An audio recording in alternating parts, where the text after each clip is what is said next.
Hello दोस्तों, good afternoon. मैं सत्येंद्र मौर्य आपके अपने YouTube channel Satyendra Maurya biochemistry में स्वागत करता हूं। आज मैं कक्षा 12 की केमिस्ट्री जो आपका चैप्टर चल रहा है, सेकंड चैप्टर का सॉल्यूशन, जिसमें हम मोल फ्रैक्शन आपको पढ़ाने जा रहे हैं, मोल प्रभाज। तो मोल प्रभाज होता क्या है, इसके बारे में जानने से पहले हमने आपको कई सारी चीज़ें बता दी हैं। हम आपसे रिक्वेस्ट करते हैं कि हमारा ये लेक्चर पढ़ने से पहले, ये वीडियो देखने से पहले आप हमारे पहले लेक्चर को देखें, तब आपको समझ में आएगा। अगर आप बीच से हमारा कोई लेक्चर देखते हैं तो आपको समझ में नहीं आएगा। हम आपको मोल फ्रैक्शन पढ़ाने जा रहे हैं, तो मोल फ्रैक्शन पढ़ाने से पहले कुछ चीज़ें हम बता देते हैं। जो हमारा सोल्यूशन होता है, सोल्यूशन यानी विलयन जो होता है, वो द्विअंगी और त्रिअंगी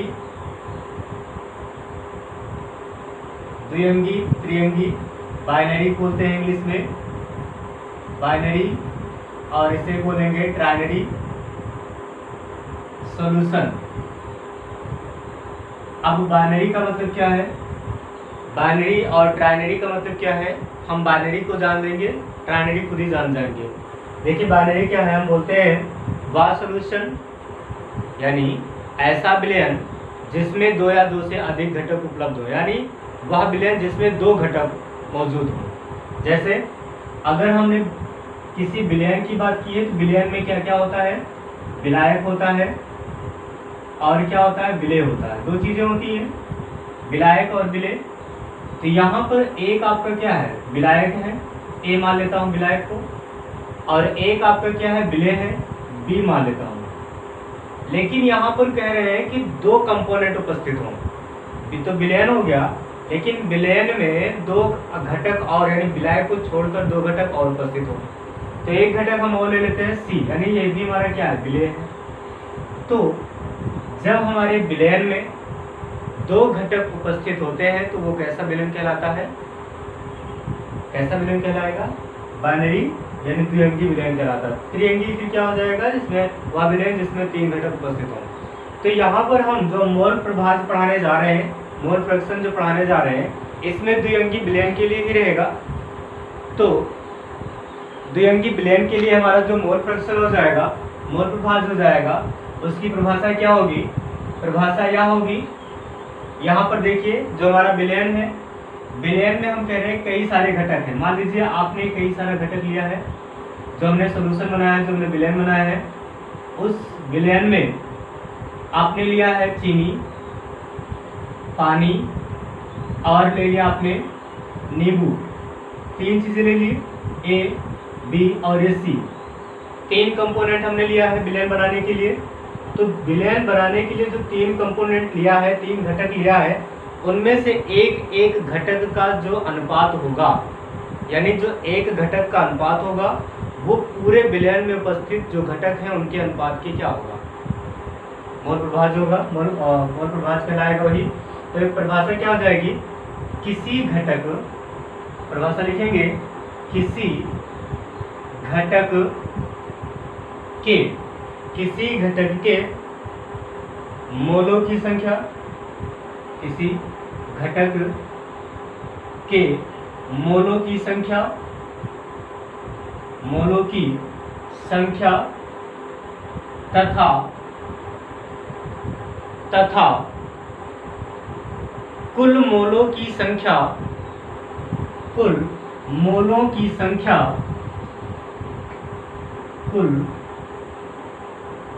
तथा कुल मोलों की संख्या के अनुपात को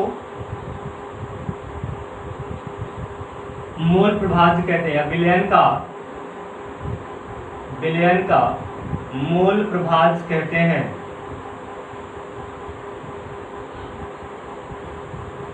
क्या कहा हमने, ध्यान दीजिएगा, किसी घटक के मोलों की संख्या तथा कुल मोलों की संख्या के अनुपात को विलयन का हम क्या कहते हैं, मोल प्रभाज कहते हैं। बहुत आसान है, समझने की कोशिश करेंगे, समझ जाएंगे। जैसे कहा गया कि मान लेते हैं कोई दो विलयन है, किसी माना लिख लीजिए, माना किसी बाइनरी सॉल्यूशन के लिए, बाइनरी विलयन के लिए, बाइनरी विलयन के लिए, कोई द्विअंगी विलयन है उसके लिए, यानी विलयन में दो कंपोनेंट है, एक कंपोनेंट ए मान लेते हैं, यानी घटक ए जो हम मोल प्रभाज्य है, आगे हमने जगह नहीं छोड़ी है, दूसरी लाइन से लिख लीजिएगा, इसे x स्मॉल x होता है, इसे x से प्रदर्शित करते हैं, इसे x से प्रदर्शित करते हैं, लिख लेंगे, इसे x से प्रदर्शित करते हैं। अब हमने कहा माना किसी बाइनरी विलयन के लिए, तो यहाँ पर हो जाएगा आपका घटक A के लिए मोल प्रभाज्य, घटक A के लिए मोल प्रभाज्य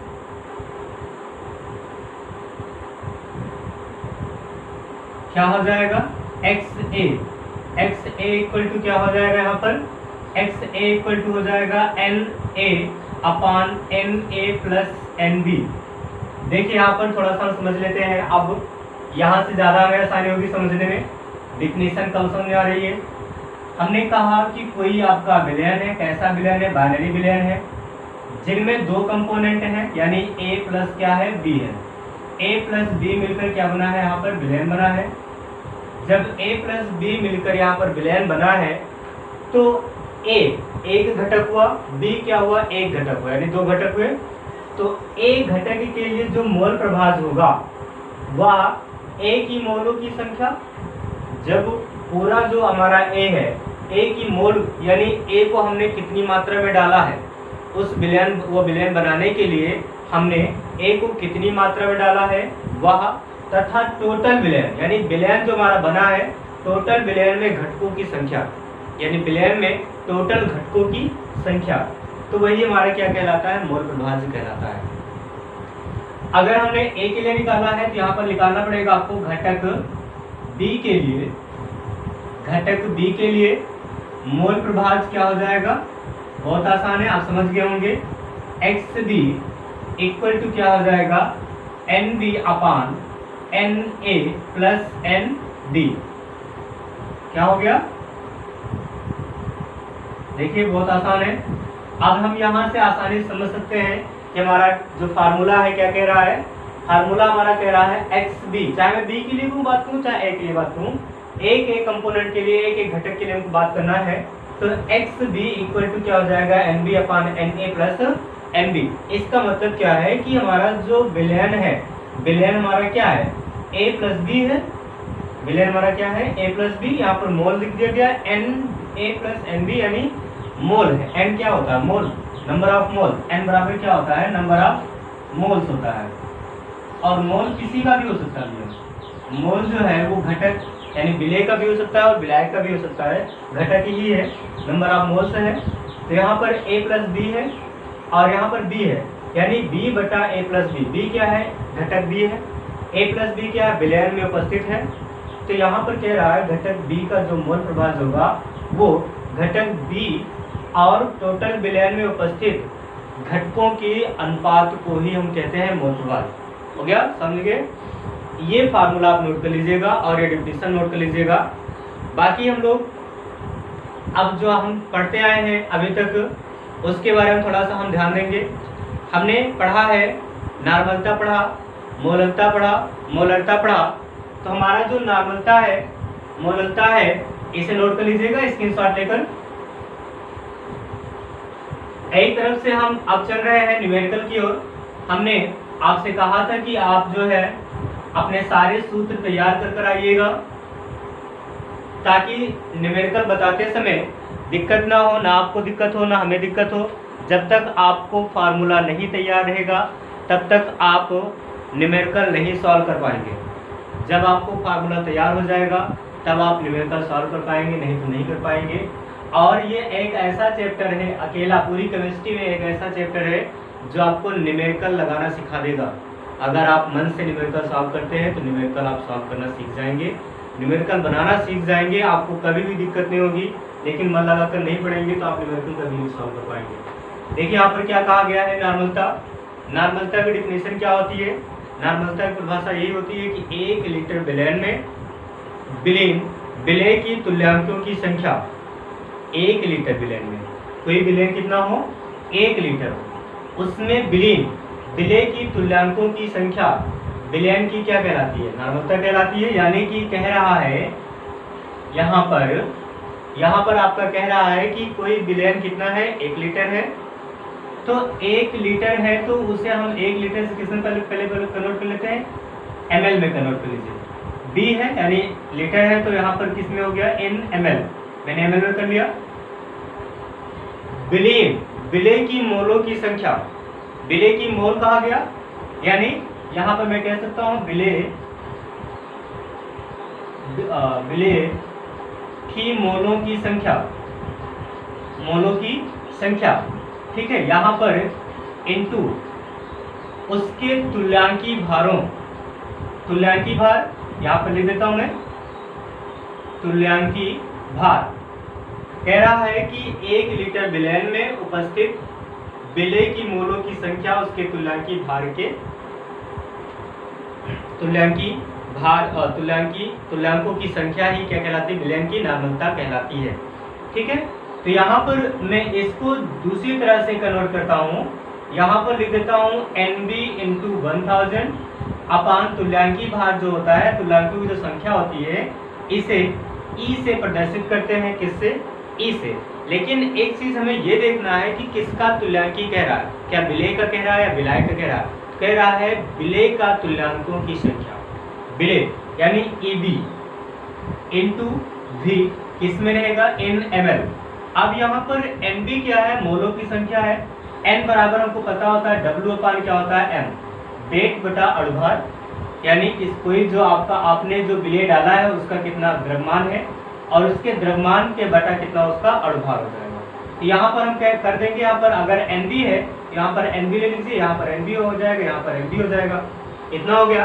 तो टोटल ओवरऑल हमारा जो फार्मूला निकल कर आता है N का, यानी जो हमारी नॉर्मलता है उसका जो फार्मूला निकल कर आता है WB इंटू 1000 अपान हो जाएगा MB into EB into V इन किस में हो जाएगा भैया, ml में। ये हमारा नॉर्मलता का फार्मूला है, आप याद रखेंगे, इसे भूलेंगे नहीं। अगर आप इसे भूल जाते हैं तो अभी आपको न्यूमेरिकल सॉल्व करने में क्या हो जाएगी, दिक्कत हो जाएगी, ठीक है। तो यहाँ पर MB जो है हमारा, यहाँ पर एक चीज हमें और भी कॉमन देखना है, NB MB जब हमने यहाँ पर कहा कि हम जब सॉल्व करते हैं M बराबर W अपान क्या M, तो W अपान M जो होता है वो होता है E बराबर क्या हो जाता है हमारा M, उसका M बटा क्या हो जाता है बैलेंसी, E बराबर क्या होता है M बटा बैलेंसी। इसलिए यहाँ पर हम क्या करते हैं, M को यानी M की जगह पर EB ही रख देते हैं। ये बात को आप ध्यान में रखेंगे। हमसे यहाँ पर गलती हुई थोड़ा सा कि हमने आपको उसी वक्त नहीं बताया, मैंने फार्मूला लिख दिया। यहाँ पर क्या कहा हमने, आपने हमारे पिछले लेक्चर में आपने पढ़ा है, जब हम आप तुल्यांकी भार निकालते हैं या तुल्यांकों की संख्या को जब निकालते हैं तो आपने लिखा है कि अणुभार बटा संयोजकता बैलेंसी। तो अणुभार यानी E तुल्यांकों की संख्या E बराबर M अपान बैलेंसी लिखते हैं ना, लिखते हैं नहीं लिखते हैं, तो यहाँ पर M के स्थान पर हमारा क्या हो जाएगा, E हो जाएगा। इसलिए हम क्या करेंगे, हम यहाँ पर MB को क्या कर देते हैं, रिप्लेस कर देते हैं, जो हमारा फार्मूला बनेगा ये हो जाएगा, ठीक है। इतना हो गया। अब आगे हमने पढ़ा है मोलरता। M मोलरता क्या है, मोलरता की परिभाषा क्या होती है, 1 लीटर विलयन में विलय की मोलों की संख्या, विलयन की क्या कहलाती है, मोलरता कहलाती है। तो यहाँ पर कह रहा है कि 1 लीटर विलयन में विलय की मोलों की संख्या, यानी विलय की मोल की संख्या NB अपान क्या हो जाएगा, 1 लीटर विलयन है, विलयन यानी कि आपका क्या हो जाएगा यहाँ पर V, किसमें ml में, अगर ml में कर रहे हैं तो यहाँ पर 1000 हो जाएगा। अब इसको MB को कन्वर्ट कर लेते हैं हम, क्या हो जाएगा यहाँ पर WB इंटू 1000 अपान क्या हो जाएगा MB इंटू V, किसमें भैया in ml हो गया। हमारी मोलरता का यहाँ पर निकल आया। अब है आपका लास्ट बचता है मोललता। मोललता है, मोललता का क्या है, मोललता की डिफिनेशन क्या होती है, तो इसको भी जानेंगे हम लोग। मोलरता की डिफिनेशन कहती है कि 1 किलोग्राम, यानी अभी तक विलयन जो था हमारा, जो विलायक था 1 लीटर विलायक में, 1 लीटर विलयन में, लेकिन अब है कि 1 किलोग्राम विलायक में उपस्थित विलय की मोलों की संख्या ही हमारी क्या कहलाती है, विलयन की मोलरता कहलाती है। तो यहाँ पर लिखेंगे क्या, हमारा विलायक कितना है, 1 किलोग्राम है, मोलों की संख्या है यानी एमबी ही है, 1 किलोग्राम मतलब 1000 ग्राम। अब इतना हो गया तो उसका आयतन हो गया किसमें, इन ml, अब यहाँ पर किलोग्राम है तो यानी ग्राम, इन ग्राम में। जब हमने यहाँ पर ग्राम कर लिया है तो यहाँ पर और भी चीजें देखनी है। क्या कहा, 1 किलोग्राम विलायक में, देखिए यहाँ पर हमने कुछ उल्टा लिख दिया है, किलोग्राम पूछा है, वैल्यूम नहीं पूछा है। तो वैल्यूम के लिए यहाँ पर हम क्या कहेंगे, WA, 1 kilogram, WA weight, 1 kilogram विलायक में विलय की मोलों की संख्या ही क्या कहलाती है, विलयन की मोलरता कहलाती है। तो यहाँ पर NB को रख देंगे हम रिप्लेस कर WB इंटू 1000 अपान MB इंटू WA इन ग्राम, किसमें, ग्राम में। हमारा जो फार्मूला है ये निकल कर आया। अभी हम इन 3 फार्मूलों पर एक्सरसाइज करने जा रहे हैं। 3 फार्मूले आपको तैयार होना चाहिए, मोलरता, नॉर्मलता, मोलरता। तीनों फार्मूले आपने माइंड पर सेट कर लीजिए। उसके बाद जैसे जैसे हम आपको न्यूमेरिकल बताते जाएंगे, हम आपको फार्मूले वहां पर ड्राइव करते चले जाएंगे। अभी है M1B1 इक्वल टू M2B2, तो ये सब कैसे आए हैं, नॉर्मलता मोलरता में संबंध भी है, तो वहां पर आपको वहीं पर चलकर बताएंगे, क्योंकि समझ में आता रहे, इस तरह भूल जाएंगे, क्योंकि हम जानते हैं आप लॉकडाउन चल रहा है, आप कितना पढ़ रहे हैं। चलिए हम लोग न्यूमेरिकल की ओर चलते हैं। तुम्हारा पहला न्यूमेरिकल क्या क्वेश्चन है, क्वेश्चन नोट करिएगा।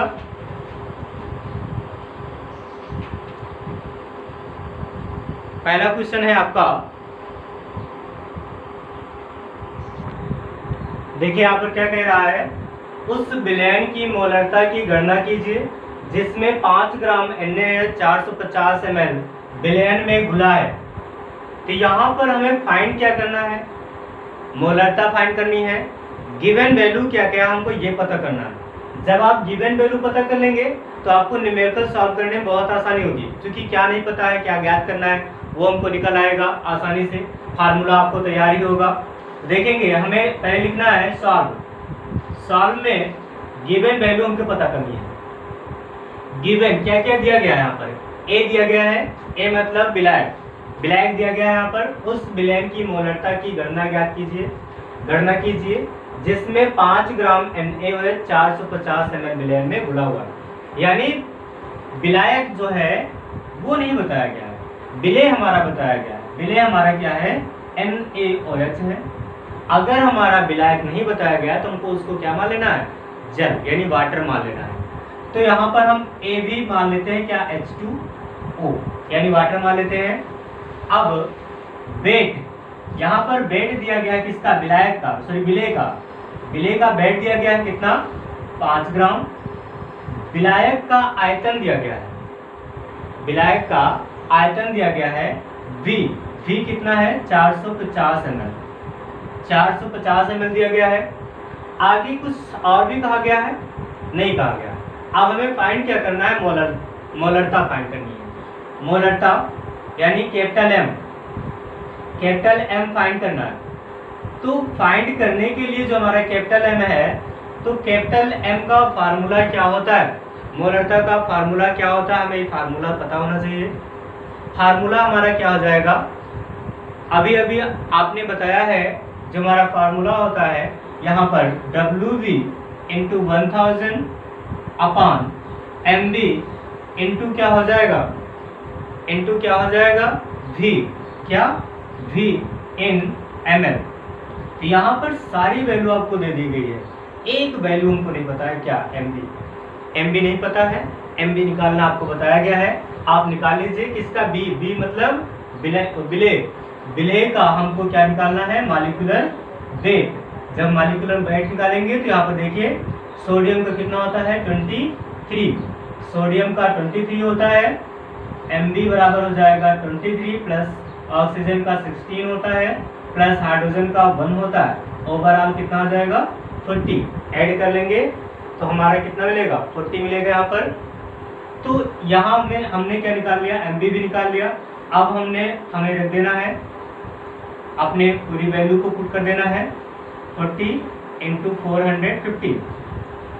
देखिए यहाँ पर ये कट गया, 5 एकम 5, 5 9 45, कितना हो गया 100 बटा 40 गुणा 9, 1 0 से 1 0 कैंसिल हो जाएगा, 10 बटा कितना बच जाएगा 4 गुणा 9। अब इसे आप सॉल्व कर लेंगे। सॉल्व करने पर जो आपका आंसर आएगा, आंसर आपका आएगा 278 मोल। यहाँ पर जो आपकी मोलरता आएगी उसका आंसर आपका आ रहा है 0.278 मोल। यही है आपका क्या आंसर। क्वेश्चन को सॉल्व करने का तरीका क्या होगा, पहले हमें गिवन वैल्यू पता कर लेनी है। गिवन वैल्यू क्या है, NaOH है, H2O दिया गया है, वेट ऑफ विलेय दिया गया है और वॉल्यूम ऑफ आयतन दिया गया है, यानी विलयन का आयतन दिया गया है। तो हमको सब कुछ दिया गया है, Mb कैलकुलेट कर लेना है हमको, ठीक है, आ जाएगा। आगे नेक्स्ट क्वेश्चन है आपका, नेक्स्ट क्वेश्चन सॉल्व करिएगा। इसे हम इरेज करते हैं, आप स्क्रीनशॉट ले लीजिए।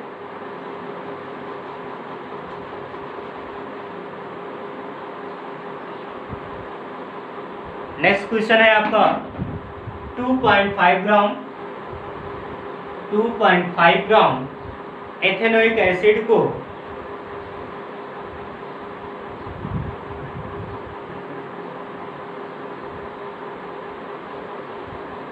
7.5 ग्राम बेंजीन में, सॉरी 7.5 नहीं 75 ही रहेगा, यानी 75 ग्राम बेंजीन में विलयन की मोलरता की गणना कीजिए। बेंजीन में विलयन की मोलरता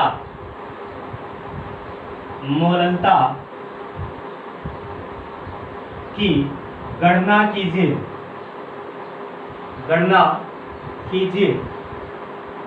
हो जाएगा 2.5 ग्राम एथेनोइक एसिड के 75 ग्राम बेंजीन में विलयन की मोलरता की गणना कीजिए। देखिए क्वेश्चन बहुत आसान है, क्वेश्चन को पढ़ने का तरीका होना चाहिए। ये सारे क्वेश्चन एनसीईआरटी क्वेश्चन से हैं।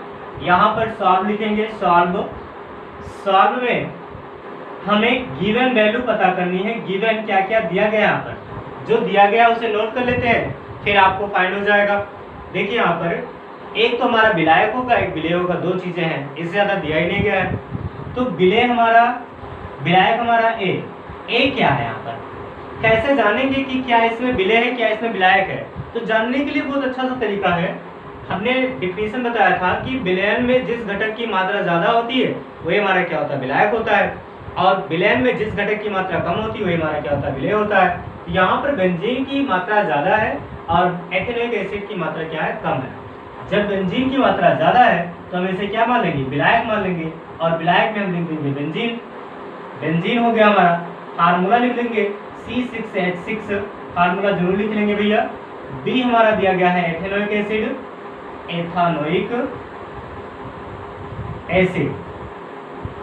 एथेनोइक एसिड में क्या क्या फार्मूला हो जाएगा, मेथेट, दो कार्बन होगा, एथेनोइक यानी ओइक अम्ल भी है, तो यानी कि फार्मूला हमारा हो जाएगा CH3COOH। यह फार्मूला जो है आरपीएससी नाम से आपको लिखना है, जानना पड़ेगा। अभी अगर आप आरपीएससी नाम नहीं पढ़े हैं, 11 में पढ़ाया गया है, आपको नहीं आता है तो मैं 12 में फिर से पढ़ाऊंगा, लेकिन कुछ चैप्टर के बाद, ठीक है। तो यहाँ पर इतना हो गया। आगे हम निकालेंगे WB हमारा दिया गया 2.5 ग्राम और WAB दिया गया है हमारा कितना, 75 ग्राम। हमें क्या कैलकुलेट करना है, मोलरता यानी स्मॉल m कैलकुलेट करना है। हमें लिखेंगे फाइंड क्या करना है, स्मॉल m बराबर व्हाट।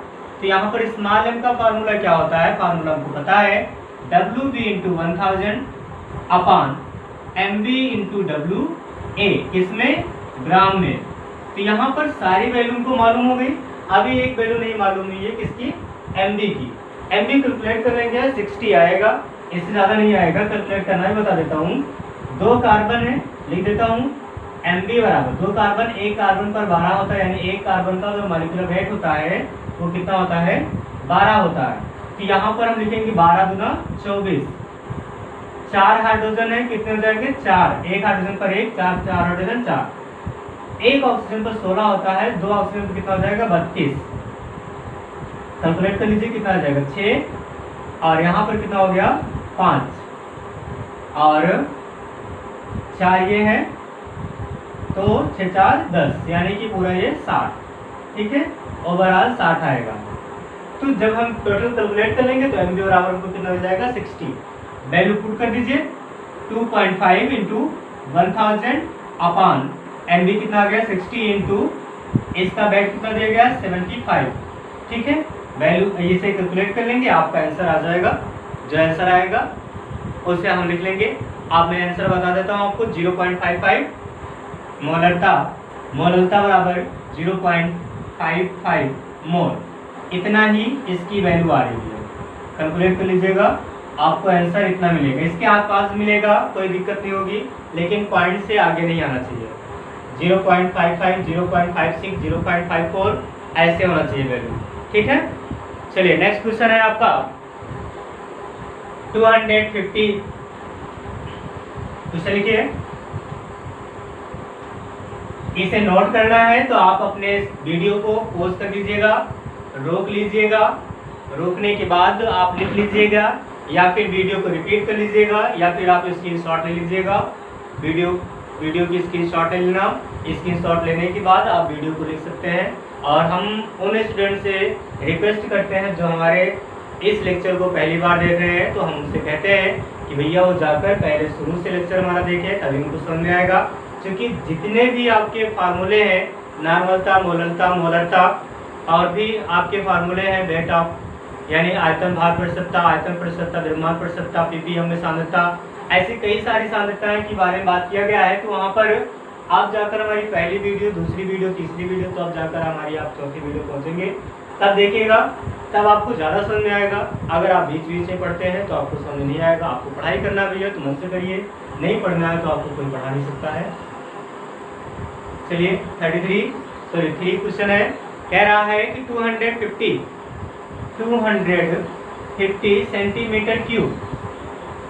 सेंटीमीटर क्यूब बिलियन में 98 ग्राम, बिलियन में 98 ग्राम, 9.8 ग्राम है, 9.8 ग्राम H2SO4 घोला गया है या विलेय है, जो भी आप लिखना चाहें, विलेय है। विलयन की मोलरता एवं नॉर्मलता ज्ञात कीजिए। विलयन की मोलरता एवं नॉर्मलता ज्ञात करिए।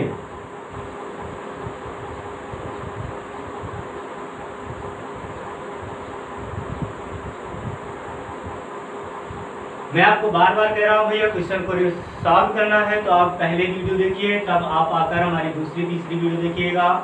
क्योंकि यहाँ पर मोलरता और नॉर्मलता की बात की गई, तो यहाँ पर हमको फार्मूला की आवश्यकता पड़ेगी, और फार्मूला आप नहीं जानते हैं तो आप क्वेश्चन को नहीं सॉल्व कर सकते हैं। यहाँ पर कहा गया है 250 सेंटीमीटर क्यूब विलयन में 9.8 ग्राम H2SO4 विलय है। विलयन की मोलरता एवं नॉर्मलता ज्ञात करना है, तो ज्ञात कर लेंगे। क्या दिक्कत है? दिक्कत हमको यही है कि हमें फार्मूला नहीं आता है ना। आपको बार बार बताया जा रहा है कि आप फार्मूला याद करिए, तो लिखेंगे सॉल्व में हमको लिखना है गिवन वैल्यू। ऐसा लिखने से आपकी आदत पड़ी रहेगी और आपको एग्जाम में नंबर बढ़िया मिलेगा। सॉल्व लिखने के बाद हमको लिखना है गिवन वैल्यू। गिवन में क्या क्या दिया गया हमको पहले ये चीज देखना है। एक तो हमारा विलेय होगा, दूसरा हमारा विलायक होगा, तीसरा हमारा विलेय का वेट होगा, विलेय का वेट होगा, विलायक का वेट होगा, जो भी होगा यहाँ पर देख लेते हैं हम लोग। ए है, ए क्या है यहाँ पर हमारा? ए यहाँ बी बताया गया है 250 ग्राम सेंटीमीटर क्यूब विलयन में 9.8 ग्राम H2SO4 विलयन। बी तो बताया गया, बी क्या है हमारा H2SO4 है, लेकिन विलायक क्या है हमको ये नहीं बताया गया। तो विलायक हम मान लेते हैं क्या, H2O। क्या मान लेंगे, H2O मान लेंगे। विलय का वेट दिया गया है 9.8 ग्राम, और एक चीज हमको और भी दिया गया है, आयतन भी दिया गया है 250 सेंटीमीटर क्यूब। अब हमें फाइंड करना है, फाइंड करना है एफ बराबर वाट, और हमको फाइंड करना है मोलरता m बराबर वाट। दो चीजें हमें फाइंड करना है, तो दोनों हम फाइंड कर लेंगे। पहले हमें जो भी आपको अच्छा लगेगा वो फाइंड कर लीजिए, कोई दिक्कत नहीं है, इसमें कोई बाउंडेशन नहीं है। अब देखिए एक चीज में जो फाइंड करेंगे तो यहाँ पर हमको mb की आवश्यकता पड़ेगी, मॉलिक्यूलर वेट। तो मॉलिक्यूलर वेट निकाल लेते हैं, mb बराबर b का ही तो निकालेंगे। mb बराबर क्या हो जाएगा हमारा H2SO4 का अगर हम काउंट करते हैं तो हमको यहाँ पर 98 मिलेगा। कितना मिलेगा, 98 मिलेगा। ठीक है भाई, काउंट कर लीजिएगा, कोई दिक्कत नहीं है। यहाँ पर आगे जब हम काउंट कर लिए तो यहाँ पर फार्मूला रख दीजिए, m बराबर क्या होता है WB इंटू 1000 अपान MB इंटू WA, इसमें ग्राम में। तो फार्मूला हमने रख दिया, वैल्यू पुट कर देते हैं हम लोग।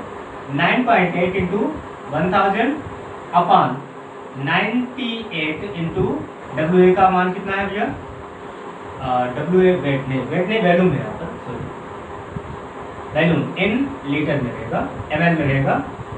तो यहाँ पर वैल्यू हमारा कितना हो जाएगा 250। तो यहाँ पर सारी वैल्यू हम पुट कर दिए हैं, और वैल्यू जब हमारी पुट हो गई है तो आप इसको सॉल्व कर सकते हैं। सॉल्व करने में कोई दिक्कत नहीं होगी।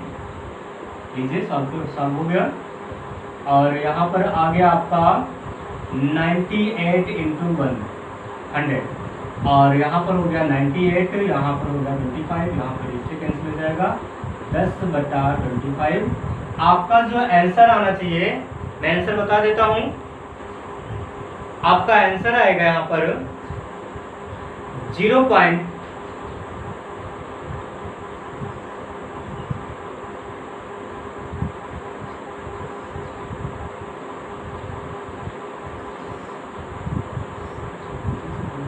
ठीक है, तो यहाँ पर 2/5 आया है, तो 2/5 को हम सॉल्व करते हैं तो 0 और 5 20, 0.5 मोल। ठीक है, ये इसका इतना आंसर आ जाएगा। अब हम बात करते हैं नॉर्मलता की इसकी। n बराबर क्या होता है, n बराबर होता है आपका WB इंटू 1000 अपान EV इंटू क्या वैल्यूम, m किसमें ml में भैया। तो यहाँ पर जब इतनी सारी वैल्यू को पता हो गई है तो EB क्या है, इक्विवेलेंट मास है। इक्विवेलेंट मास क्या होता है, बैलेंस यानी कि अणुभार बटा संयोजकता। अणुभार हमारा कितना आया है 98, संयोजकता हमारी कितनी है 2 है।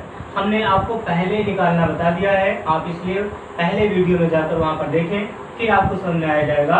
यहाँ पर जब हम इसे 2 से डिवाइड कर देंगे तो हमारा कितना आ जाएगा 49। कितना आएगा 49 आ जाएगा। वैल्यू पुट कर दीजिए। WB हमारा कितना है हमको पता है, यहाँ पर WB 9.8 इंटू 1000 अपान EB हमारा कितना है 49 इंटू आयतन हमको पता है यहाँ पर 250। तो यहाँ से हम जब इसको कैंसिल कर देंगे तो देखिए हमारा कितना मिल गया हमको 98 इंटू 10 अपान 49 इंटू 25, 5 दूनी 10, 55 25, कितना हो गया 98 इंटू 2 अपान 49 इंटू 5। तो जब इसको हम सॉल्व कर लेंगे तो हमारा जो नॉर्मल वैल्यू आएगी, यानी जो हमारी नॉर्मलता आएगी, नॉर्मलता का मान निकल कर आएगा आपका 0.2 n नॉर्मल, यानी कि n भी कह सकते हैं, n भी कह सकते हैं। और सॉरी 0.2 नहीं 0.8 आएगा बेटा, 0.8 आपका ये हो जाएगा आंसर। सॉल्व कर लेंगे, सॉल्व करने की कोशिश करेंगे। हमने आपसे कहा कि हमारा लेक्चर आप पहले वीडियो से जाकर देखिए, तब आपको ज़्यादा समझ में आ जाएगा, ऐसे समझ में नहीं आएगा। चलिए हमें आपका नेक्स्ट क्वेश्चन नोट कराते हैं, स्क्रीनशॉट ले लीजिए इसका।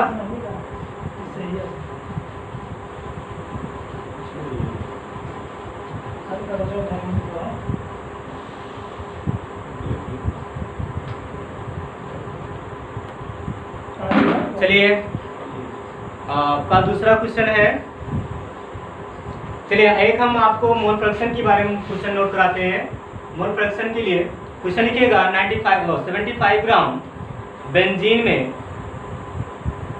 75 ग्राम बेंजीन में 25 ग्राम एथेनोइक एसिड घुला है। इथानोइक एसिड घुला है। विलेय का मोल प्रभाज्य ज्ञात कीजिए। विलेय का मोल प्रभाज्य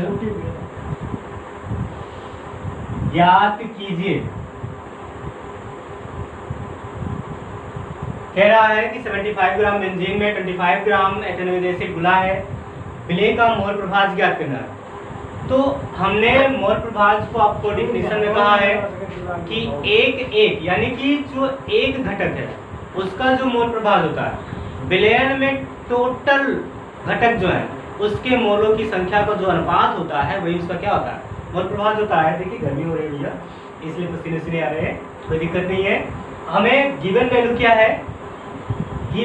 क्या है, यहाँ पर हम गिवन वैल्यू निकालेंगे तो हमारा बेंजीन दिया गया है, ए दिया गया है। ए क्या है, यहाँ पर बेंजीन है 75 ग्राम है, तो यहाँ पर बेंजीन लिख लेंगे। बी दिया गया है, बी हमारा है एथेनोइक एसिड है। और हमारा यहाँ पर क्या है, हमारा है WA है 75 ग्राम। WB क्या है, WB है हमारा 25 ग्राम। हमने सारी गिवन वैल्यू पता कर लिया है। अब हमें क्या करना है, हमें मोल फ्रैक्शन निकाल लेना है। मोल फ्रैक्शन का फार्मूला क्या करना है, फाइंड करना है हमको। फाइंड में फार्मूला हो जाएगा हमारा XA इक्वल टू क्या हो जाएगा, XA इक्वल टू हो जाएगा NA अपान NB प्लस NA ही यहाँ पर NB। एक तो ये हो गया और NB भी फाइंड करना है हमको, तो यहाँ पर हो जाएगा XB NB अपान NA प्लस NB, इतना हो जाएगा। इसे फाइंड करने के लिए हम आपको एक आसान तरीका बताते हैं। N क्या है, N आपको पता है W अपान क्या होता है, M होता है। तो NA बराबर क्या हो जाएगा, WA अपान MA। और NB क्या हो जाएगा, NB बराबर क्या हो जाएगा, WB अपान यहाँ पर क्या हो जाएगा, MB, इतना हो जाएगा। जब हम सारी वैल्यू को पुट कर लेंगे, देखिए यहाँ पर हमको MA और MB की भी आवश्यकता पड़ेगी, तो यहाँ पर जब हमें NA और MB की आवश्यकता पड़ेगी तो हम वैल्यू को कैलकुलेट कर लेते हैं। जो हमारा बेंजीन है, बेंजीन का फार्मूला क्या है, C6H6। अगर मैं इसका MA निकालूं तो कार्बन 12 होता है और 6 कार्बन है, तो 12 गुणा 6 कितना हो जाएगा, 72। और 6 हाइड्रोजन है तो प्लस 6 कर देंगे, कितना आ जाएगा 78।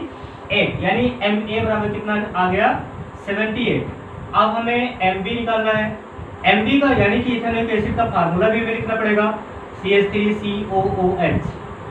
तो 2 कार्बन है, 2 कार्बन के लिए 24 और 2 ऑक्सीजन है, 1 ऑक्सीजन का 16, 2 ऑक्सीजन का 32, 4 हाइड्रोजन है तो 4 हाइड्रोजन ऐसे हो जाएगा, टोटल आएगा 60। यानी MB भी हमारा मिल गया और हमारा MA भी मिल गया। तो क्या करना है हमको, कुछ नहीं करना, वैल्यू को पुट कर दीजिए, कितना आ जाएगा, WA 75 अपान कितना हो जाएगा 78। यहाँ पर कितना हो जाएगा, यहाँ पर आपका हो जाएगा वैल्यू दिया गया है 25 अपान 60। तो जो आएगा इसका आंसर आएगा, मैं इसका आंसर थोड़ा बताता हूँ। इसका आंसर आ जाएगा 0.96, इसका आंसर आएगा 0.047 इतना आ जाएगा। अब हमें क्या कर लेना है, NA प्लस NB काउंट कर लेना है। 0.96 प्लस 0.047 कैलकुलेट कर लेंगे, 0.96 0.047 70901 1.007 आ रहा है 1.007। अप्रॉक्सीमेटली हम इसे 1 ही कहेंगे। जो हमारी वैल्यू यहाँ पर आ रही है, अगर मैंने सही कैलकुलेट किया होगा तो वैल्यू यहाँ पर जो आ रही है, हमारी वैल्यू इतना आ रही है। एक बार आप अपने आप से कैलकुलेट करके देख लीजिएगा भैया, क्योंकि यहाँ पर जो कैलकुलेशन है थोड़ा सा गलत भी हो सकता है। तो इसे हम अप्रॉक्सीमेटली 1 कह सकते हैं, क्योंकि 0.00 यहाँ पर आपने पढ़ा होगा अल्पतमांक को हम यहाँ पर नगर मान लेते हैं इसको, यहाँ पर हमारा क्या हो जाएगा 1 हो जाएगा। ठीक है, NA + NB बराबर कितना हो गया 1 हो गया। अब हमें क्या करना है, XA निकालेंगे। XA बराबर क्या है, NA हमारे हमें कितना मिला है, NA मिला है 0.96 अपान यहाँ पर कितना हो जाएगा 1 हो जाएगा भाई NA + NB। और दूसरा क्या हो जाएगा XB कितना हमारा B कितना मिला हमको 0.047 अपान कितना हो जाएगा 1। आप निकालेंगे, आपको वैल्यू मिल जाएगी। ठीक है, तो यहाँ पर जो आपकी वैल्यू आएगी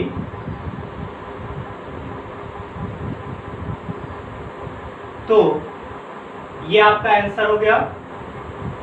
यहाँ पर जो भी वैल्यू आपकी आएगी, आप कितना है ये आप जान ही रहे हैं, 1 है, 1 से डिवाइड करेंगे इतना ही आ जाएगा। यहाँ पर 1 से डिवाइड करेंगे इतना ही आएगा। इसलिए जितना भी आपका आता है यहाँ पर मैं लिख देता हूँ 96, यहाँ पर लिख देता हूँ 0.047, यही आपका क्या हो जाएगा आंसर हो जाएगा। तो देखिए इस क्वेश्चन को सॉल्व करने के लिए हमने क्या कहा, आपको एक दिमाग लगाना है। हमें क्वेश्चन में क्यों लिखना कहा गया है 75 ग्राम बेंजीन में 25 ग्राम मेथनॉल कैसे घुला है, विलेय का प्रभाव ज्ञात कीजिए। तो गिवन वैल्यू क्या क्या हमने ये भी ज्ञात कर लिया, MA MB ज्ञात कर लिया, तो क्या फिर नहीं बचा, हमें क्या ज्ञात करना है, फार्मूला हमने रख दिया XA XB हमें पता है XA बराबर NA + NB, यानी विलेय की मोल एक घटक की मोलों की संख्या बटा विलयन की कुल घटकों की संख्या वही है। तो यहाँ पर इतना हमने सॉल्व कर लिया और आपका क्लास में आपका आंसर जो फाइंड करना था वो होगा। ठीक है, सो आपको एक क्वेश्चन हम नोट करा देते हैं, आप अपने घर से सॉल्व करके लाइएगा भी, आपके लिए होमवर्क है, घर पर सॉल्व करेंगे और हमें कमेंट्स बॉक्स में जरूर बताइएगा कि आपका आंसर कितना आया है, क्योंकि हम भी जान सकें कि आप पढ़ रहे हैं घर पर नहीं पढ़ रहे हैं। क्वेश्चन लिखेंगे एथिलीन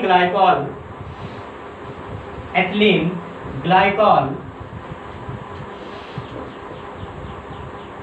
जल में 20% भारानुसार घुला है। एथिलीन ग्लाइकॉल जल में 20% भारानुसार घुला है।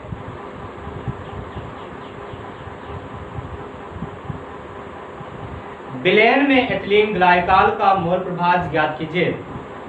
विलयन में एथिलीन ग्लाइकॉल का